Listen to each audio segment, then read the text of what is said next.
आरहत वाङ्मय में कहा गया है, जे यावि चंडे मई इड्ढि गारवे, पिसुणे नरे साहस हीन पेशणे, अदिट्ठ धम्मे विनए अकोविए, असम विभागी नहु तस्य मुखो। आध्यात्मिक साहित्य में मोक्ष की बात आती है।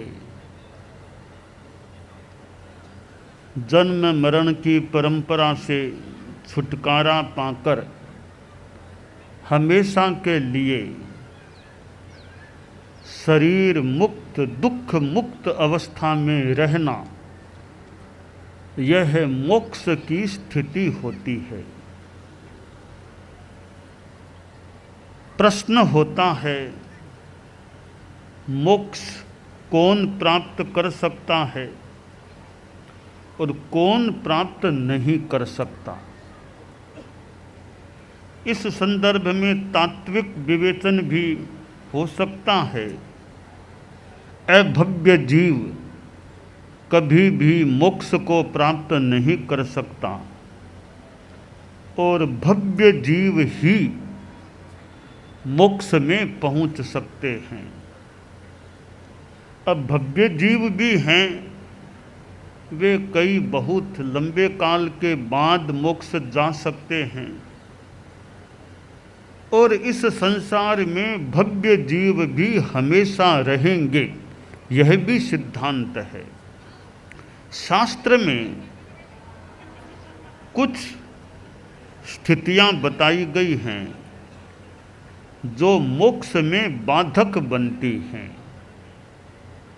जे यावि चंडे, जो चंड प्रकृति का चंड होता है, गुस्सेल व्यक्ति होता है, आवेश करने वाला होता है, वैसा व्यक्ति यानी आवेश की स्थिति है तो उस अवस्था में मोक्ष को प्राप्त नहीं कर सकता। और आवेश मोक्ष में एक बाधक तत्व भी है। मोक्ष बहुत दूर की बात है। हम सामान्य रूप में भी देखें, ज़्यादा गुस्सा किसी को आता है तो उसके कारण से दूसरे व्यक्ति भी परेशान हो सकते हैं और वह स्वयं भी व्याकुल हो सकता है, उद्वेलित और अशांत हो सकता है। तो आदमी को गुस्से पर कंट्रोल रखने का यथोचित प्रयास रखना चाहिए कि ज़्यादा गुस्सा नहीं आए। और ज़्यादा गुस्सा किसी के लिए काम का नहीं है। सामान्यतया बड़े से बड़ा आदमी हो और छोटे से छोटा आदमी हो, मध्यवर्ती कोई भी आदमी हो, ज़्यादा गुस्सा सामान्यतया लाभदायी होता ही नहीं है, नुकसानदेह हो सकता है।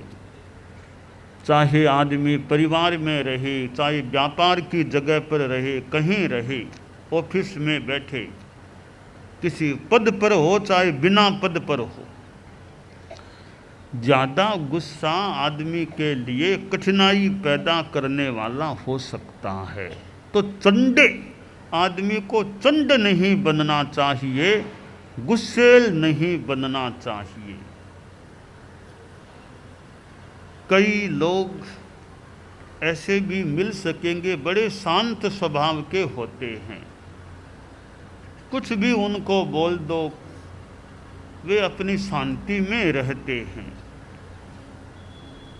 यह शांति में रहना जो आदमी सीख लेता है, अभ्यास कर लेता है, कोई कुछ भी कर दो, कुछ भी बोल दो, अपने शांति में रहना एक अच्छी साधना है। प्रतिकूल स्थिति में भी शांति में रहना और गुस्सा नहीं करना, कई संत पुरुष होते हैं, बड़े शांत होते हैं।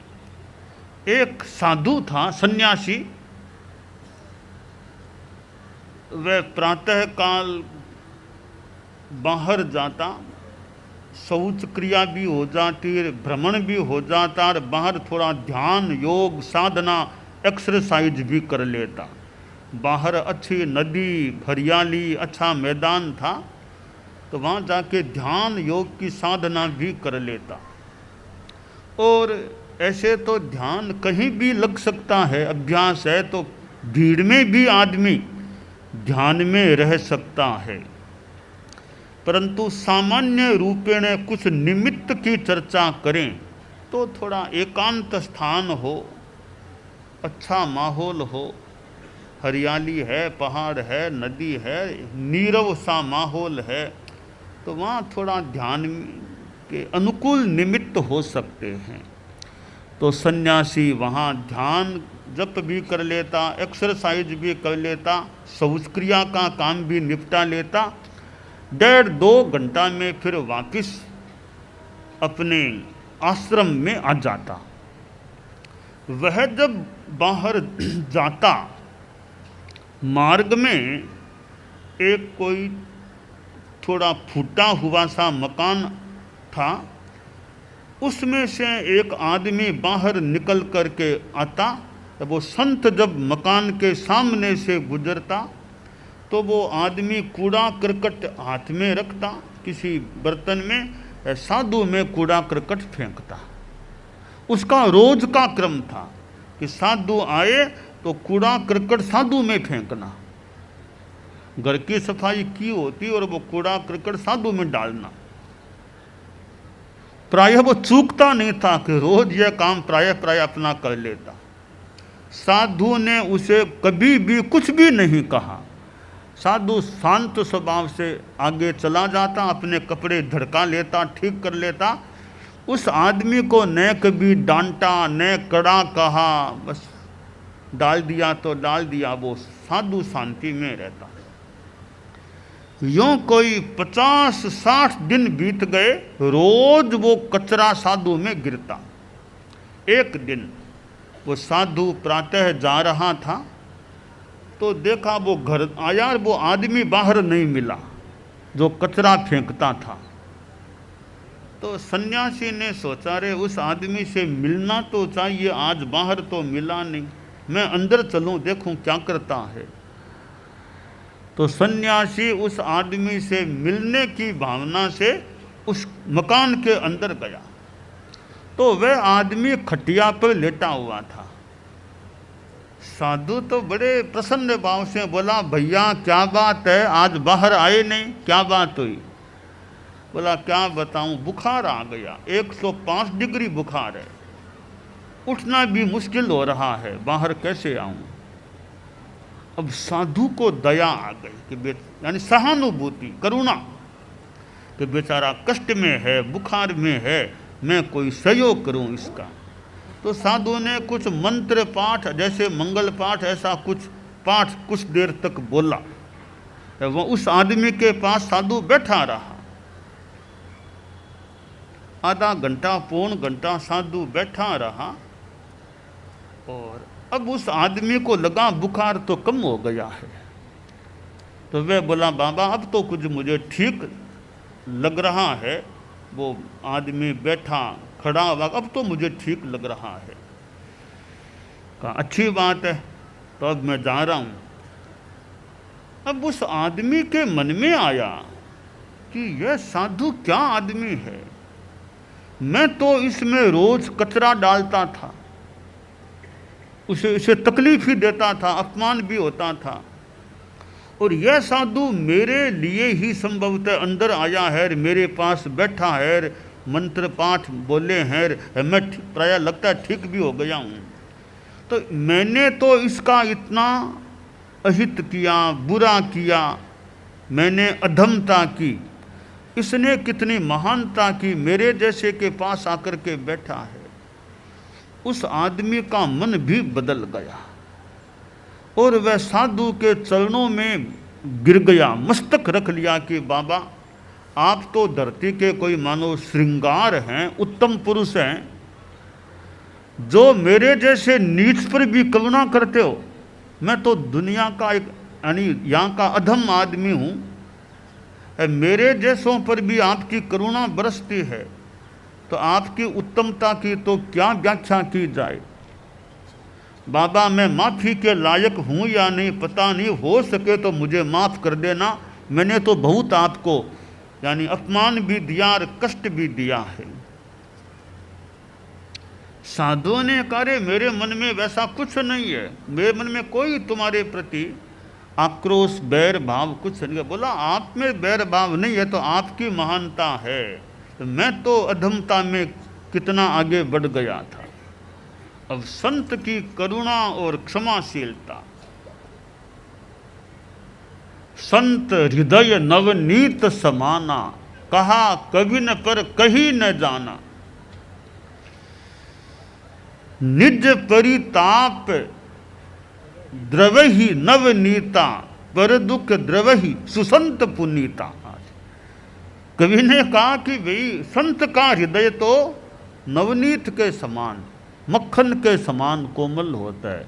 कहा नहीं नहीं, कवि को कहना आया नहीं, संत हृदय को नवनीत की उपमा देना पूरा ठीक नहीं है, क्योंकि संत तो नवनीत से भी आगे होते हैं। कि आगे कैसे होते हैं कि देखिए, निज परिताप द्रवहि नवनीता, नवनीत मक्खन है वो खुद तप्त होता है, खुद के गर्मी लगती है तब पिघलता है, खुद के ताप लगने पर नवनीत पिघलता है। संत का हृदय दूसरों का ताप देख करके पिघल जाता है, यह अंतर है ना। नवनीत तो खुद के ताप लगने से पिघलता है, संत हृदय दूसरों के ताप को देखकर पिघल जाता है। तो वो संत पुरुष इतना महान, तो वो आदमी बोला कि आप तो महामानव हैं, अब मुझे भी कोई रास्ता दिखाओ, मेरा भी कल्याण करो। संत ने कहा धर्म के रास्ते पर चलो, अहिंसा के मार्ग पर चलो, अहिंसा भगवती है, इसकी पर्युपासना करो, अहिंसा का आचरण करो। और अहिंसा तो जीवन दाता है। अहिंसा के लिए कहा गया जय हे जय जीवन दाता, जय हे जय जीवन समय भाव सुधा का सिंचन दो, अमिताभ अहिंसा माता, जय हे जय जीवन दाता, जय हे जय जीवन दाता। तो अहिंसा तो भगवती है, माता है, जीवन दाता है। तो संत ने कहा तुम भी अहिंसा के पथ पर चलो, दूसरों को कष्ट नहीं देना चाहिए। हालांकि मुझे कष्ट दिया उसका मैं नहीं कहता, मेरे मन में कुछ नहीं, पर किसी को भी कष्ट नहीं देना चाहिए। पातंजल योग दर्शन में एक सूत्र आता है, अहिंसायाः प्रतिष्ठायाम तत्सन्निधौ वैरत्याग है। जिस आदमी के मन में अहिंसा एकदम गहरी प्रतिष्ठित हो जाती है, उसके संपर्क में कोई हिंसक आता है, उस हिंसक का हृदय भी बदल सकता है, उसमें भी अहिंसा की भावना जाग सकती है। खैर दूसरे में जागे कदाच न भी जागे, अहिंसा की साधना करने वाले का तो कल्याण हो ही सकता है। तो उस आदमी का भी हृदय बदला, मानो अहिंसक की सन्निधि में आया। वह तो एक थोड़ा नीच प्रकृति का था, उसकी भी मानो आदत बदली और बोला बाबा अब तो किसी को तकलीफ नहीं दूंगा, और अच्छा हो आप मुझे अपना चेला बना लो, आप जैसा अहिंसक पुरुष बना लो। तो चंडे शास्त्रकार ने कहा जो चंड होता है उसको मोक्ष नहीं मिलता। तो हमें अपने जीवन में यह गुस्से के रूप में चंड नहीं बनना चाहिए, क्षमाशील रहना चाहिए कि क्षमा बड़न को होत है, छोटन को उत्पात। बड़ा आदमी है वो क्षमाशील हो सकता है। क्षमा वीरस्य भूषणम, क्षमा वीर व्यक्ति का भूषण आभूषण होता है। तो यह चंडता है वो मोक्ष में बाधक है। और गर्व है, अहंकार है मति का, रिद्धि का, कि मैं बुद्धिमान हूँ, मेरे पास इतनी रिद्धि है। तो मति और रिद्धि का घमंड करने वाला है वो मोक्ष को प्राप्त नहीं कर सकता जब तक घमंड का भाव रहेगा। तो आदमी को घमंड नहीं करना चाहिए, न चंड होना चाहिए न घमंड करना चाहिए। घमंड भले सत्ता मिल जाए, भले पैसा मिल जाए, भले हमारे संतों को ज्ञान मिल जाए, औरों को भी ज्ञान मिल जाए, तो न ज्ञान का अहंकार हमें करना चाहिए, न आप गृहस्थों को पैसे का अहंकार करना चाहिए, न कोई सत्ता में आ जाए तो ऐश्वर्य का अहंकार करना चाहिए। सत्ता मिले तो सत्ता मानो सेवा के लिए मिलती है, सत्ता मिली है तो सेवा करें। राजनीति में कोई सरकार में मंत्री आदि बनते, अभी मंत्री बने हैं तो बहुत बड़ी बात है, मंत्री बने हैं सामान्य बात नहीं है मंत्री बनना। यूँ तो मंत्री बनना, सरकार आपकी आ गई यानी सत्ता में आए हैं तो आप जनता की सेवा के लिए आए हैं। जनता की सेवा करना आपका कर्तव्य होता है। और फिर जनता में नैतिक मूल्यों का उत्थान भी हो, आध्यात्मिकता भी बढ़े, इस पर और ध्यान दे लिया जाए। और जो सरकार में है तो अपने व्यक्तिगत जीवन में ईमानदारी का भाव रहे, ऑनेस्टी, मोरलिटी, ट्रांसपेरेंसी और अहिंसा की भावना रहे। तो ये घमंड हमें जिंदगी में करने से बचना चाहिए। बाकी तो इंसान है, कभी घमंड भी आ जाए, कभी कोई आदमी चंड भी बन जाए, पर प्रयास रखें यथोचित रूप में चंडता भी कम हो और घमंड भी हमारा कम हो। और असंविभागी नहीं बने कि दूसरों का संविभाग, दूसरों का हक छीन लेना, यह भी बढ़िया नहीं। चार भाई हैं तो चार की पांति, एक भाई ज़्यादा हड़पने का प्रयास। तो संविभाग हमारे साधुओं में यूँ परंपरा की बात के भी, एक रोटी आई है, चार साधु हैं तो भी चारों पाव पाव रोटी खा लो। ऐसे तो भले कोई कितनी खा लो, पर करना हो तो पांति बराबर की करो। ऐसा नहीं एक तो ज़्यादा खा ले, एक को भूखा रहना पड़े। तो संविभाग होना चाहिए, असंविभाग नहीं। दूसरे का हक प्रेम से तो भले दूसरे की चीज़ भी ले लो, पर एक और रूप में दूसरे का हक छीनने का प्रयास नहीं होना चाहिए। संत तो खैर बड़े आदमी होते हैं, संतों की तो अलग बात है। गृहस्थ हैं, उनको भी अपने दूसरे का हक छीनने का, ज़्यादा हड़पने का, ज़्यादा लेने का प्रयास नहीं करना चाहिए। तो ये शास्त्रों की बातें हैं। तो हमारे जीवन में यह शांति रहे, शांति रहे, घमंड हमारा कम हो, प्रतनु बने, हम दूसरों का हक छीनने का प्रयास न करें। जीवन में नैतिकता, ईमानदारी आप गृहस्थों के जीवन में भी ज़्यादा से ज़्यादा रहे। तो यूँ सद्गुण के भूषण जीवन में रहें, यह काम्य है।